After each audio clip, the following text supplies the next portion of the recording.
दोस्तों आज भी हमारे काफी किसान भाई ऐसे हैं जो ये नहीं समझ पाते हैं कि फ्रूटिंग स्टेज में जो फल खराब हो रहे हैं वो प्लांट में किसी कमी की वजह से हो रहे हैं या सिर्फ फ्रूट फ्लाई की वजह से ऐसा हो रहा है। दोस्तों आपकी चाहे तरबूज की फसलें हो या फिर बाकी किसी भी तरह की सब्जी फसल हो, लगभग 60 से 70% तक आपका उत्पादन जो है वो पूरी तरह से खराब हो सकता है सिर्फ फ्रूट फ्लाई की वजह से। और अगर आप समय पे कंट्रोल इसे नहीं करते हैं तो उत्पादन इससे ज़्यादा भी खराब हो सकता है। शुरुआती स्टेज में आपके काफ़ी ज़्यादा जो फल है छोटी अवस्था में वो खराब हो जाते हैं या फिर काले होकर सूखकर गिर जाते हैं। काफ़ी और भी कई कारण होते हैं, लेकिन फ्रूट फ्लाई की वजह से भी ऐसा हो जाता है। या फिर आपके काफ़ी ज़्यादा फल जो है वो सड़ जाते हैं या फिर गल जाते हैं, या फिर काफ़ी ज़्यादा आपके फल जो है उनकी क्वालिटी जो है वो पूरी तरह से खराब हो जाती है। इसके चलते मंडियों में ना तो उसके ठीक से रेट मिल पाते हैं और ना ही वो ठीक से बिकने में आते हैं। कहने का मतलब है कि फ्रूट फ्लाई को अगर आप समय पे कंट्रोल नहीं करते हैं तो आपका काफ़ी ज़्यादा उत्पादन खराब हो सकता है। और दोस्तों फ्रूट फ्लाई को आप अकेले इंसेक्टिसाइड के सहारे पूरी तरह से कंट्रोल भी नहीं कर पाओगे, और ऐसा करने की आप कोशिश भी मत करना, क्योंकि अगर आप ऐसा करेंगे तो इसकी वजह से भी आपका जो उत्पादन है वो काफ़ी ज़्यादा डाउन रह सकता है। फल फूल आपको काफ़ी कम देखने को मिलेगी। जितने ज़्यादा इंसेक्टिसाइड का आप इस्तेमाल करोगे उतना ही कम आपको उत्पादन मिलेगा। तो दोस्तों आज का ये वीडियो थोड़ा सा लंबा जरूर होने वाला है, लेकिन आपके लिए काफ़ी ज़्यादा इंफॉर्मेटिव होने वाला है। किस तरह से आप फ्रूट फ्लाई को पूरी तरह से कंट्रोल कर सकते हैं, कौन कौन से इंसेक्टिसाइड और फंगिसाइड का आपको इस्तेमाल करना है, कितने दिन से आपको इस्तेमाल करना है, ज़्यादा इंसेक्टिसाइड इस्तेमाल करने से आपकी फसल में क्या क्या नुकसान हो सकते हैं। कंप्लीट जानकारियां आज के इस वीडियो में आपके साथ शेयर करूंगा, इसलिए वीडियो पे लास्ट तक आपको बने रहना है ताकि फ्रूट फ्लाई के बारे में कंप्लीट जानकारियां आपको मिल सके और ज़्यादा से ज़्यादा उत्पादन और स्वस्थ उत्पादन आप ले सकें। तो वीडियो पे लास्ट तक आपको बने रहना है, और वीडियो पसंद आए तो लाइक ज़रूर कर दिया करें। जो किसान भाई चैनल पर नए हैं वो चैनल भी सब्सक्राइब कर दें ताकि खेतीबाड़ी से रिलेटेड वीडियो समय समय पर आपको मिलते रहे। नमस्कार दोस्तों, मेरा नाम है सुरेश और आप देख रहे हैं खेत किसान झुंझुनू। दोस्तों फ्रूट फ्लाई का अटैक वैसे तो हमारी तरबूज की फसलों के साथ साथ सभी तरह की सब्जियों में देखा जाता है। सभी प्रकार की सब्जियों में इसकी वजह से काफी ज्यादा नुकसान होता है, लेकिन तरबूज, खरबूजा और तरककड़ी ये तीन फसलें ऐसी हैं जिनमें फ्रूट फ्लाई की वजह से काफी ज्यादा नुकसान देखा जाता है। खरबूजा और तरककड़ी तो ऐसी फसलें हैं जिनमें सड़न की समस्या काफी ज्यादा आ जाती है फ्रूट फ्लाई की वजह से। हालांकि तरबूज में भी ऐसी समस्या आती है, लेकिन इतनी ज्यादा नहीं आती है। तरबूज के फल की क्वालिटी जो है वो खराब होके रह जाती है, यानी जो तरबूज आपने देखा होगा कई बार काना हो जाता है तो वो फ्रूट फ्लाई की वजह से होता है, लेकिन उसमें सड़न वगैरह की समस्या काफी कम देखने को मिलती है। लेकिन तरककड़ी और खरबूजा जैसी फसलें होती हैं इनमें सड़न की समस्या आ जाती है, फ्रूट फ्लाई का अटैक होता है, वो फल पूरी तरह से सड़ के खराब हो जाता है।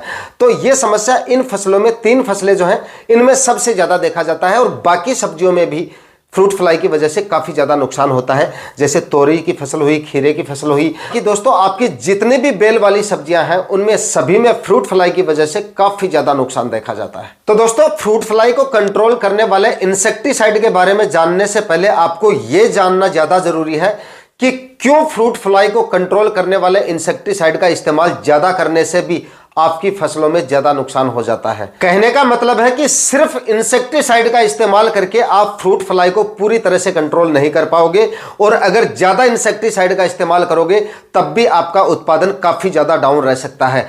क्योंकि इस बढ़ते हुए टेम्परेचर में अगर आप कोई हाई मॉलिक्यूल वाले इंसेक्टिसाइड का इस्तेमाल करेंगे तो उस समय क्या होता है कि हमारी जो फसलें होती हैं वो लगभग 2-3 दिन के लिए स्ट्रेस में चली जाती हैं, और जब तक हमारी फसलें स्ट्रेस में रहती हैं तब तक उसमें आपको कोई भी फ्रूटिंग देखने को नहीं मिलेगी। तो अगर आप अंतराल कम रखेंगे स्प्रे का तो इससे भी आपका उत्पादन डाउन हो जाता है। जैसे आज आपने स्प्रे किया तो आप ये समझिए कि अगले 2-3 दिन तक आपकी जो फसलें हैं वो स्ट्रेस में रहेंगी।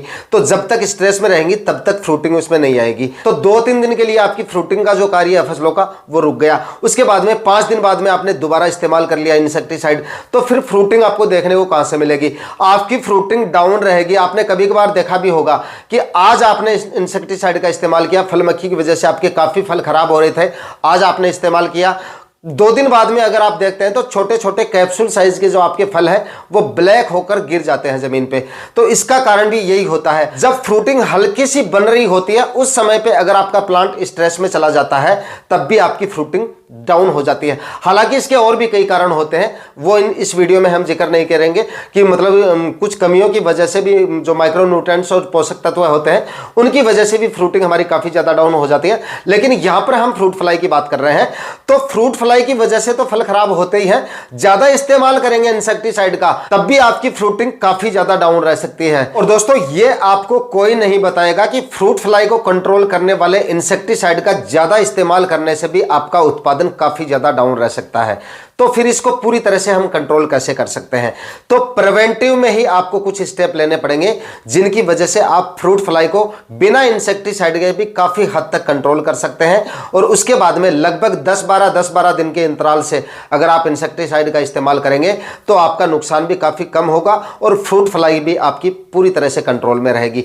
इसके लिए आपको क्या करना है? सबसे पहला आपको ध्यान ये रखना है कि आपकी फसल में कहीं पर भी ज्यादा बड़ा और ज्यादा संख्या में खरपतवार नहीं होना चाहिए। और ये आपने देखा भी होगा, ऐसी जगह पे आपको फ्रूट फ्लाई का अटैक सबसे ज्यादा देखने को मिलेगा। कई बार हमारे प्लॉट के कुछ हिस्सों में फसल की हमारी बढ़वार इतनी ज्यादा हो जाती है, फसल की ग्रोथ इतनी ज्यादा हो जाती है कि उनकी काफी ज्यादा हाइट हो जाती है, या फिर बेल वगैरह है तो वो काफी ज्यादा फैल जाती है और वहां पर जमीन वगैरह बिल्कुल नहीं दिखती है, मतलब एंगेजमेंट काफी ज्यादा हो जाता है फसलों का।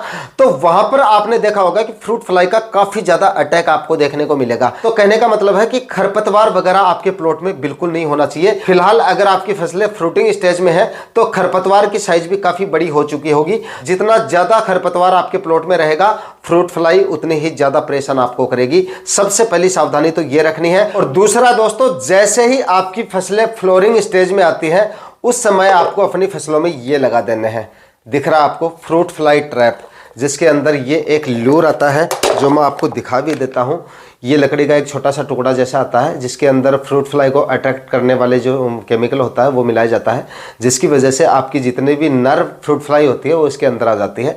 ये आपको 1 एकड़ में लगभग, आपने तरबूज लगा रखा है, खरबूजा लगा रखा है या फिर बेल वाली और कोई सब्जी है तो लगभग 20 से 25 आपको 1 एकड़ में लगा देना है। 1 एकड़ में 20 से 25 फ्रूट फ्लाई ट्रैप अगर आप लगाते हैं तो आपका थोड़ा खर्चा जरूर ज्यादा हो जाता है, लेकिन जितना नुकसान फ्रूट फ्लाई की वजह से होगा उसके सामने ये खर्चा जो है वो काफ़ी कम है।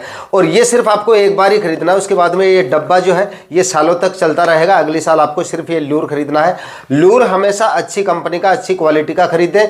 कुछ लूर जो कोई कंपनियों के होते हैं वो 20 से 25 दिन या 1-1.5 महीने तक चल जाते हैं, मतलब आपकी तरबूज की फसल में मतलब इतने दिन की होती है तो वो आराम से चल जाते हैं। बाकी इस पर आपको थोड़ा सा ज़्यादा ध्यान देना है, ये अच्छी क्वालिटी का खरीदना है। और दोस्तों इसमें एक चीज़ मैं आपको और बता दूँ, काफ़ी किसान भाइयों के इसमें पैसे भी खराब हो जाते हैं और ये काम भी नहीं करता है। लास्ट ईयर मेरे पास काफी किसान भाइयों के कमेंट आ रहे थे, ये आपका जो ट्रैप होता है ये वेजिटेबल्स का अलग होता है और आपके जो फलदार पौधे होते हैं उनका अलग होता है।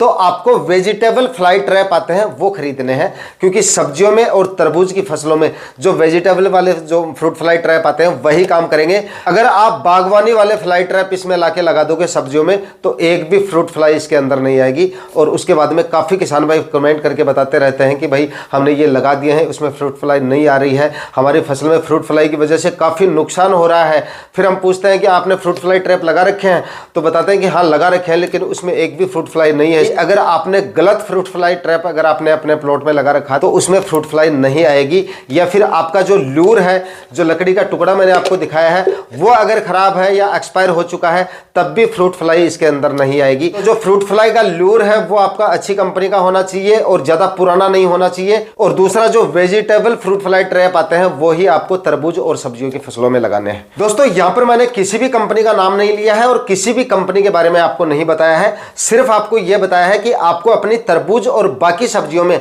फ्रूट फ्लाई का अगर कंट्रोल करना है और पूरी तरह से अगर कंट्रोल करना है, अगर नुकसान से आपको बचना है तो फ्रूट फ्लाई ट्रैप आपको लगाने पड़ेंगे। आप ये सोच रहे होंगे कि अकेले इंसेक्टिसाइड से फ्रूट फ्लाई को कंट्रोल कर लेंगे, तो मैंने आपको शुरू में ही बता दिया था, जितना ज्यादा इंसेक्टिसाइड का आप इस्तेमाल करेंगे उत्पादन आपका उतना डाउन रहेगा और फिर भी आप पूरी तरह से फ्रूट फ्लाई को कंट्रोल नहीं कर पाओगे। ये तो आपको लगाने ही पड़ेंगे। ये लगा देंगे तो फ्रूट फ्लाई भी आपको कंट्रोल में रहेगी और दूसरा स्प्रे का जो आपका शेड्यूल है वो भी थोड़ा थोड़ा लंबा रहेगा, यानी 10-12 दिन के अंतराल से आप इस स्प्रे जो है वो निकाल सकेंगे और उत्पादन भी आपको ठीक मिल जाएगा और उत्पादन की क्वालिटी भी आपको काफी शानदार मिल जाएगी।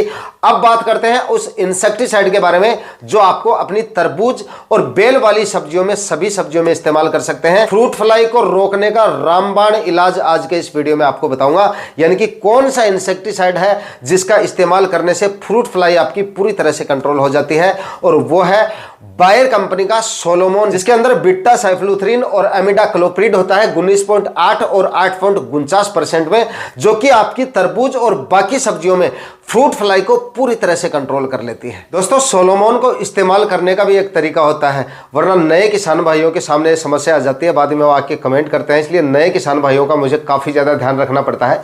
सोलोमोन आपका जो होता है वो ओडी फॉर्म में होता है। देसी भाषा में अगर हम बात करें तो आप ये समझिए कि उसमें एक तरह से ऑयल मिला होता है ना, और जब वो पड़ा रहता है या मतलब आप दुकान से उसको लाते हैं तब उसके अंदर वो क्या होता है कि जो ऑयल होता है वो ऊपर आ जाता है, पूरा ऑयल उसके ऊपर होता है। या फिर अगर आप स्प्रे करके उसको रख दिया 5-6 दिन के लिए वो पड़ा है और उसके बाद में आप इस्तेमाल कर रहे हैं, तो तब भी आप खोल के उसको ध्यान से देखेंगे तो जो ऑयल होता है वो उसके ऊपर आ जाता है, और उसी कंडीशन में अगर आप उसको इस्तेमाल कर लेंगे, ऐसे ही उसको अगर आपने माप में डाला और स्प्रे टैंक में डाल दिया, स्प्रे कर दिया, तो आपका वो ठीक से काम नहीं करेगा। यानी कि क्या करना है, शेक वेल बिफोर यूज, लगाने से पहले अच्छी तरह से उसको हिला लेना है आपको।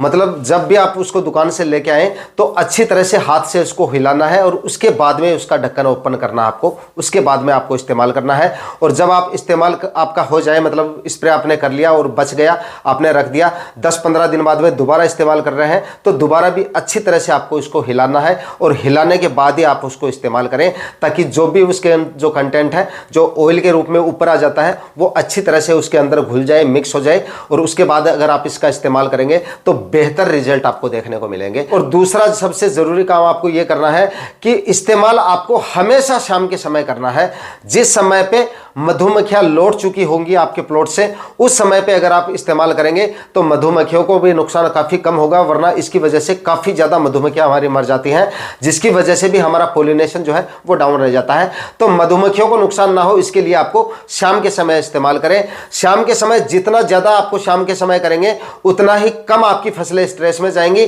और जो आपके जो मित्र कीट हैं हमारी फसलों के, वो भी कम से कम मतलब इसकी वजह से नुकसान होगा उनको। मधुमक्खियां आपने देखा होगा शाम के समय लौट जाती हैं, तो शाम के समय इसका इस्तेमाल करें।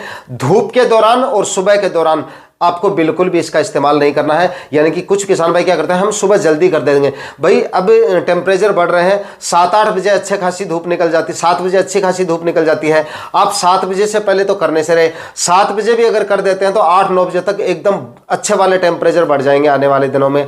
तो सुबह के समय आपको बिल्कुल भी इसका इस्तेमाल नहीं करना है, और शाम के समय भी जब एकदम मतलब धूप थोड़ी बहुत बचे, यानी कि 5 बजे बाद में अगर आप करेंगे तो आपको और भी अच्छे रिजल्ट मिलेंगे। दूसरा मैं बताना भूल गया, इसके साथ में आपको एक फंगीसाइड जो है वो जरूर ऐड करना है, वो भी काफी ज्यादा जरूरी है आपकी तरबूज और बाकी सब्जियों में इस स्टेज में। और इसके लिए भी आपको लेना है बायर कंपनी का ही जो एंट्राकोल फंगीसाइड आता है, जिसके अंदर प्रोपिनेब होता है, 70% WP फॉर्म में आता है, ये आपको इस्तेमाल करना है। 40 ग्राम प्रति 15 लीटर स्प्रे टैंक के हिसाब से तो आपको फंगीसाइड की खुराक रखनी है। और जो सोलोमोन मैंने आपको बताया है बायर कंपनी का, उसमें आपको जो खुराक है वो रखनी है 10 ml प्रति 15 लीटर स्प्रे टैंक, इससे ज्यादा नहीं रखनी है। मैं लास्ट ईयर भी मैंने वीडियो डाला था, उसमें भी 10 ml ही बताई थी, और इसका सही इस्तेमाल करने की जो सही खुराक होती है वो 10 ml है। मैंने काफी बार नहीं, हर बार इसका इस्तेमाल किया है, और इसी इंसेक्टिसाइड का इस्तेमाल किया है। दुकान से अगर आप खरीद के लाओगे तो आपको 15 ml तक बताया जाएगा, लेकिन काफ़ी ज़्यादा हो जाएगा वो डोज, आपके पैसे भी वेस्ट हो रहे हैं और आपकी फसल भी स्ट्रेस में और ज़्यादा जाएगी। जितना ज़्यादा आप डोज रखोगे, जितना हैवी डोज रखोगे, उतना ही ज़्यादा नुकसान आपकी फसल को होगा। एक बार आप पहला स्प्रे निकाल रहे हैं तो उसमें 10 ml इस्तेमाल करके देखने का रिजल्ट आपको खुद ब खुद मिल जाएगा। बाकी तो 10 ml ही आपको रखना है, इससे ज़्यादा खुराक आपको नहीं रखनी है। दोस्तों, इस वीडियो में जो भी स्टेप मैंने फ्रूट फ्लाई को कंट्रोल करने के लिए बताई हैं, वो सारी स्टेप अगर आपने फॉलो कर ली तो आप देखेंगे कि आने वाले दिनों में फ्रूट फ्लाई की वजह से आपकी तरबूज और बाकी सब्जियों में भी किसी भी फसल में फ्रूट फ्लाई की वजह से इतना ज़्यादा नुकसान आपको देखने को नहीं मिलेगा। मतलब फ्रूट फ्लाई पूरी तरह से आपकी फसलों में कंट्रोल हो जाएगी, उत्पादन भी अच्छा मिलेगा आपको और उत्पादन की क्वालिटी भी आपको काफ़ी शानदार मिलेगी। बताए गए स्टेप अगर आप फॉलो करेंगे। आज के वीडियो में इतना ही। वीडियो अगर इंफॉर्मेटिव रहा तो वीडियो को लाइक शेयर करके चैनल को सब्सक्राइब जरूर कर लीजिएगा। मिलते हैं किसी और वीडियो में नए टॉपिक के साथ, तब तक के लिए जय हिंद, वंदे मातरम।